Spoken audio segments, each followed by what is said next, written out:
안녕하세요, 유세미입니다. 오늘은 유세미의 북카페 진행하도록 하겠습니다. 오늘 여러분들에게 소개해드리고 싶은 아주 좋은 책은요, 스티브 마틴의 메신저입니다.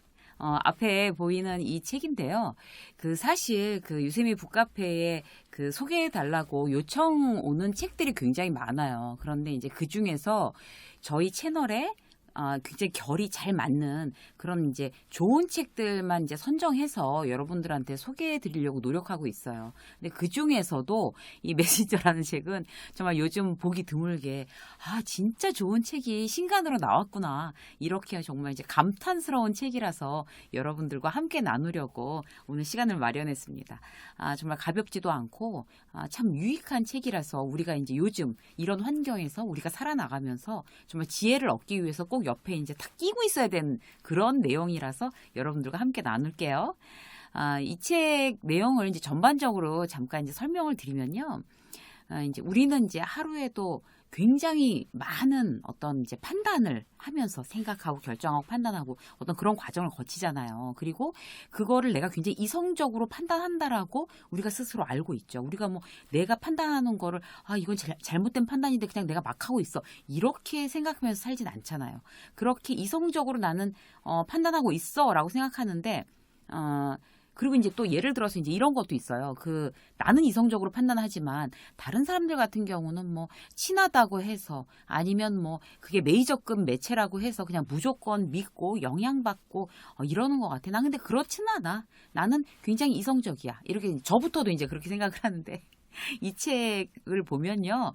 그게 다 이제 착각이라는 걸 이제 우리가 알게 됩니다. 이제 제목 자체가 이제 메신저잖아요. 그래서 우리가 이제 평소에 생각하는 거랑 굉장히 반대되는 이야기를 하고 있어요. 그러니까 우리는 대단히 인간적이고 그런 어떤 이제 그런 인간적인 우리가 어떤 특정한 프레임을 갖춘 사람이나 어떤 그런 단체에 굉장히 또 이제 집중한다는 거죠. 그래서 예를 들어 볼게요. 우리가 대통령 선거 이제 2016년에 미국 대통령 선거 했을 때 트럼프라는 이제 후보에 대해서 굉장히 도덕성이 이제 떨어진다. 이제 뚜렷하게 그런 결함이 있다라고 대부분의 이제 미국 국민들이 이제 알고 있으면서도 그 사람이 어떤 신뢰성이라는 그런 프레임으로 강력한 어떤 메신저로서 나왔기 때문에 결국 대통령에 당선되었다고 그래요. 트럼프는 이제 여러분들도 잘 아시다시피 백인 우월주의자, 막 극우파, 이제 그런 성향이잖아요. 그런데 이제 굉장히 일관되게 어떤 유색인종에 대해서 어떤 배타적인 기조를 유지해서 차라리 그걸로 인기를 모았어요. 지지자들은 이제 트럼프를 막 지지하던 사람들은 그를 이제 핵심 원칙을 고수하는 신뢰할 만한 사람이다. 라고 여겼기 때문에 대통령이 됐다고 합니다. 그게 신뢰의 프레임이라는 메신저였기 때문이라고 해요. 이건 이제 한 가지 예였고요. 기본적으로 이제 세상이 정말 정보의 홍수라고 하죠. 그 속에서 얼마나 아침부터 이제 일어나면서부터 이제 쏟아지는 어떤 그런 정보 속에서 우리는 정말 어떤 데다가 이제 영향을 받고 있느냐. 근데 그거는 이제 메시지보다는 메신저, 어떤 메신저에 대해서 이제 영향을 우리가 크게 의존하도록 우리가 이제 이렇게 진화해 왔다고 그래요. 우리가 이제 메신저의 어떤 영향력에서 벗어날 수는 없다는 걸 이제 인정하고 그렇게 하다 보면 어떻게 지혜롭게 현명하게 그럼 대처할 수가 있느냐. 이런 방법에 대해서 이제 이 책에서 얘기를 하고 있습니다. 그게 핵심이에요. 영향력 있는 메신저를 어떻게 이용할 거냐. 어떻게 하면 이제 굉장히 자격 있는 어떤 메신저를 가려낼 거냐. 이제 이런 거거든요.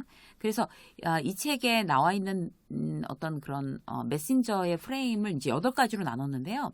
사회 경제적 지위, 뭐 역량, 지배력, 매력, 온화함, 취약성, 신뢰성, 카리스마 이렇게 해서 이제 8가지로 나눴어요.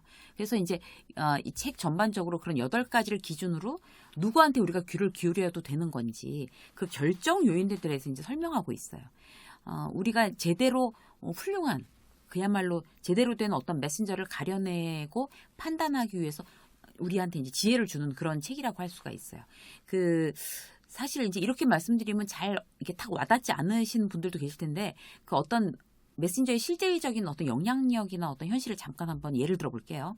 우리가 TV 뉴스에 보면 전문가들이 나오죠. 무슨 이제 건강에 대한 문제 얘기를 하면 의학 박사가 당연히 나와야 되고, 뭐 정치 얘기를 하면 또 정치 어떤 그 평론가들이 나오고, 그래서 이제 그 의견을 덧붙이잖아요. 그게 바로 역량이라는 프레임의 메신저. 그 다음에 이제 뭐 존경받던 학자나 뭐 인기 연예인, 유명인이 뭐 논문 조작했다. 요새도 끊임없이 나오죠. 논문 조작했다는 거 밝혀지면 이제 한 방에 추락하는 거잖아요. 그 사람들. 그럼 그게 뭘까요? 신뢰성이라는 프레임. 그들이 메신저인데 어떤 신뢰성이라는 프레임을 쓰고 있었는데 그게 이제 탁 깨지는 순간 이제 바로 추락하는 거죠. 뭐 연예인들 외모 같은 경우도 대단한 영향력이죠. 그 뭐 매력이라는 어떤 그런 프레임. 그 다음에 뭐 대기업에 들어가려고 우리가 기 쓰고 좋은 대학에 목숨 거는 이유가 뭐예요? 그런 지위를 소유하거나 더 나은 사람들하고 인맥을 쌓기 위한 거잖아요. 왜 그래요? 사회 경제적 지위라는 프레임 때문에 그렇습니다. 그런 식으로 이제 8가지 메신저 이야기하고 있는데요. 우리는 이제 이 책을 읽음으로 해서 어떻게 행동해야 되냐, 이제 이런 힌트를 얻을 수가 있어요. 우리가 이제 그 전문가보다는 어떤 유명한 사람한테 귀 기울이고 내가 좋아하는 연예인이 뭐 광고했으면 무조건 그 물건 좋은 거라서 막 사고, 그다음에 내가 친한 친구한테 어떤 그런 정치적 어떤 그런 견해에 어떤 동조하고 이런 경우 있잖아요. 아무 생각 없이 뭐 가짜 뉴스에 휩쓸리기도 하고, 나는 속지 않아 이렇게 얘기하는데 속는 사람들은 다 왜 이렇게 그야말로 유튜브 막 그 낚시에 엮이는 그런 가짜 뉴스 엮이는 사람들은 그 사람들은 판단력이 없는 사람들이라 이렇게 생각하는데 그렇지 않다는 거죠. 우리는 어떻게 이 정보의 홍수 속에 제대로 생각하고 판단하고 행동할까? 그런 아주 그 방법에 대해서 아주 유용한 이야기들로 이제 꽉 차 있습니다. 이 중에서 이제 우리가 딱 하나만 뽑아서 좀 더 구체적으로 한번 얘기를 해볼게요. 그 8가지 그 어떤 그 프레임 중에서 5번째가 이제 온화함이라는 프레임이에요. 그러니까 뭐 호감, 친절함, 이타심 이제 이런 것들이 있겠죠. 영향력 있는 사람이 온화함을 갖추고 있다면 우린 분명히 호감을 느끼죠. 누군가 만났을 때 막 본론부터 탁 들어가서 얘기하는 게 아니라 요즘 어떻게 잘 지내요? 라는 것부터 이렇게 시작한다 그러면 그 사람한테 호감이 가고 온화한 이미지를 우리가 느낄 수 있는 거 이제 이런 어떤 느낌이거든요. 온화함을 이제 우리도 어떤 각자가 이제 다 메신저라고 할 때 이제 우리가 이 온화함을 높일 수 있는 방법 이런 게 어떤 게 있을까? 이 책에서 얘기하고 있는 게 굉장히 좀 인상적이라서 여러분들한테 소개해 드릴게요. 온화한 리더, CEO, 뭐 세일즈맨, 치료사는 어떻게 그들을 만나는 고객이나 아니면 직원이나 대중들한테 어떻게 이제 온화하게 더 다가설까? 더 어필할 수 있을까? 이런 부분이에요. 그 3가지 요소가 있는데요. 온화함을 높이는 방법에 있어. 첫 번째는요. 긍정성이래요. 근데 여기 이 책에서 나온 예인데 이제 실험을 한 거예요. 감독관이 직원들을 평가하는 영상을 이제 관찰자들한테 보여줬어요. 첫 번째 감독관은 당신이 성과 목표를 달성했다니 너무 기쁩니다. 이런 영상이었고요. 2번째 영상은 성과 목표를 달성하지 못했다니 정말 실망입니다. 이런 영상을 보여줬어요. 그런데 그 감독관의 어떤 그런 수준이나 이런 거에 대해서 잘 모르는 관찰자들이 긍정적이고 온화한 태도로 메시지를 전달했을 때, 그 평가가 어떤 뭐 긍정적이냐 부정적이냐 이런 거랑 관계없이 그 감독관을 굉장히 저 사람은 굉장히 좋은 리더, 효과적인 리더라고 이렇게 평가를 한다는 거예요. 그러니까 중요한 건 우리가 이제 긍정적인 어떤 느낌으로 뭔가 이제 메시지를 전달한다는 게 남들한테 그런 이미지를 준다는 거죠. 사실 긍정적인 메신저, 내가 이제 원래 긍정성을 갖고 있는 메신저라고 하면 나쁜 소식도 약간 또 완화해서 부드럽게 전달할 수 있죠. 그리고 이제 부정적인 메신저는 좋은 소식도 덜 좋게, 덜 환영받게 이렇게 전달할 수가 있어요.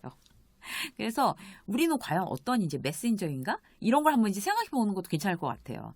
여기에 이제 그 문장이 어떻게 나와 있나 하면 제가 한번 읽어볼게요. 직장에서는 이러한 메신저가 관리자와 동료에게도 호의적인 평가를 받을 가능성이 높다. 그런 긍정성이라는 어떤 요인을 갖고 있는 그런 이제 메신저 말이죠. 긍정성을 드러내는 지원자는 직장을 얻을 기회도 더 높다. 특히 면접 도중 미소를 짓는 경우에 더 그렇다.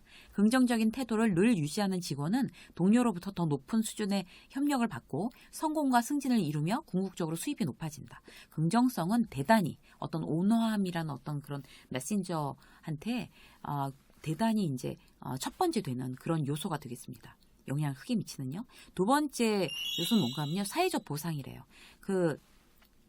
온화함이라는 어떤 그런 이제 그 프레임을 가진 어떤 메신저가 실질적으로 어떤 칭찬이나 어떤 그런 감사함을 표하는 거나 이런 게 이제 어떤 다 사회적 보상이라고 할 수 있거든요. 그렇게 했을 때 얼마나 그 어떤 그런 대중들, 뭐 고객이라면 고객, 아니면 뭐 직원이라면 직원, 아니면 일반 대중이라면 대중들한테 좋은 영향을 미치는지 여기도 실험에서 나타내고 있어요. 그러니까 그 콜센터에 이제 자원봉사자들인 것 같아요. 여기서 실험을 어떻게 했냐면 전화를 해서 이제 모금자들한테 이제 그 기금을 모금한다는 전화를 막 돌리는 그 자원봉사자들이 있었어요. 거기다 대고 관리자가 정말 너무너무 감사합니다라고 감사를 전했을 때 그 이제 그 다음에 하는 어떤 그 자원봉사자들의 이제 통화 수가 굉장히 많이 늘어났다는 거죠. 그거는 그걸 감사함이라는 어떤 그런 보상을 내가 받았기 때문에 나의 의욕이 더 높아진 거예요. 그 아주 재미있는 예가 또 하나 있는데요. 그 미국 버스 회사에서도 이제 실험을 한 거예요. 그러니까 교대할 때 관리자가 정말 조심히 다녀오세요. 당신이 너무 고생해 주시고 당신 노고에 너무 감사드립니다. 이렇게 따뜻하게 인사한 말을 배웅을 하면 그 버스 운전사가 운행 중 사고 확률이 확 떨어진대요. 정말 놀라운 어떤 실험 결과죠. 그렇게 어떤 메신저의 어떤 온화함, 그 중에서도 어떤 그런 보상, 칭찬이나 감사함을 표하는 그런 어떤 행위 자체가 얼마나 그들한테 좋은 영향을 미치는지 이 실험으로 이제 다 알 수가 있다고 그래요. 세 번째 요소, 온화함 높이는 법. 세 번째 요소 뭐였냐면요, 공감이에요. 공감을 표현할 줄 아는 메신저는 호감도를 확 높일 수가 있다고 합니다. 그 빌 클린턴의 사례가 여기 나와 있는데요. 이제 어떤 국립공원 79주년 축하 연설을 하러 갔는데 비가 온 거예요. 근데 거기 군중들이 많이 모였겠죠. 그런데 그 국립공원의 어떤 그런 뭐 역사나 어떤 해온 공원도나 이런 거에 대해서 굉장히 멋지게 그런 연설이 다 준비되어 있지만 빌 클린턴이 맨 처음에 한 얘기가 뭐였냐면 이렇게 비가 너무 많이 와서 정말 어떻게 하죠? 너무 죄송해요. 유감입니다. 이제 이렇게 얘기를 한 거예요. 지금 이 책은 번안서이기 때문에 비가 와서 유감입니다. 라고만 이제 책에 딱 이제 이렇게 해석이 돼 있는데 그렇게 뭐 얘기하지는 않았을 것 같아요. 제 느낌에 빌 클린턴이 너무나 안타까운 마음을 표현했을 거예요. 비 오는데 너무 이렇게 궂은 날씨에 와주셔서 너무 죄송하고 고맙습니다. 이렇게 얘기를 했겠죠. 그 첫 마디만 군중은 기억한다는 거예요. 그 다음에 있는 멋진 연설은 관계없이 그 첫 마디만 기억하는데 왜 그래요? 그런 궂은 날씨에 와 있는 어떤 불편함을 저 대통령이 알아주는구나. 공감 때문에 그렇다고 합니다. 정말 아주 우리가 바로 실생활에서 활용할 수 있는 이제 방안인 것 같아요. 그리고 한 가지만 더 말씀드리면요. 그 전화기를 이제 우리 휴대전화를 좀 휴대전화 사실 잘 안 빌려주잖아요. 그거 갖고 또 실험을 한 거예요. 이제 첫 번째 팀은 A팀은 그냥 저기 전화기 좀 잠깐 제가 지금 이게 배터리가 나가서 그러는데 좀 빌려주실 수 있을까요? 라고 이제 요청을 하는 거고, 그 다음 팀은 어떻게 했냐면 비가 막 오고 있었대요. 그때도. 근데 이렇게 비가 오고 이제 불편하실 텐데 정말 죄송해요. 근데 제가 이제 급해서 그런데 휴대폰 좀 잠깐 쓸 수 있을까요? 이렇게 얘기를 하는 거죠. 비가 오는데 어떡하죠? 너무 이게 불편한데 이런 부탁드려서 죄송합니다. 라고 얘기를 하는 것과 그런 얘기 없이 빌려달라는 것하고 대단히 전화를 이제 호의적으로 빌려주는 사람의 어떤 그런 확률 차이가 많이 났다는 거죠. 왜 그럴까요?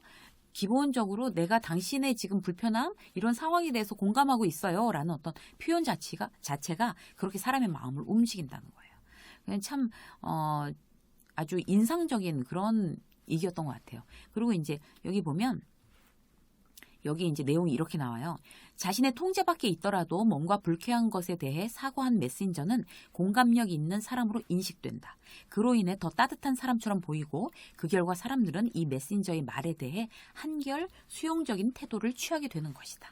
우리가 만약에 그 메신저로서 누구나 다 메신저의 어떤 역할을 하고 있죠. 그런데 그런 온화함이라는 어떤 프레임, 거기에 맞는 어떤 긍정성, 그 다음에 사회적인 보상. 우리는 이제 우리가 막 뭘 사준다는 게 아니라 칭찬이나 감사함을 표하는 거 이런 거. 그리고 세 번째 공감. 이런 것을 표시하게 되면 훨씬 더 어떤 우리의 온화함을 이렇게 높이는 그런 메신저의 역할을 할 수 있다고 합니다. 굉장히 아주 어마어마한 분량의 어떤 그런 사례와 아주 좋은 진짜 알찬 내용들이 많이 들어가 있는 책인데요. 오늘은 이제 시간 관계상 온화함이라는 것만 딱 떼서 여러분들과 함께 나눴습니다. 여러분들도 이런 어떤 메신저로서의 어떤 지혜, 내가 다른 사람의 영향을 어떻게 지혜롭게 이제 판단해서 이제 받아들일 거냐, 나는 메신저로서 어떤 영향력을 이제 발휘할 거냐, 어떤 이런 두 가지 입장으로서의 어떤 그런 지혜를 얻을 수 있는 대단히 유익한 책이라서 여러분들하고 오늘 유세민 북카페 함께 나눴습니다. 오늘 유세민 북카페 여기까지 하겠습니다. 고맙습니다.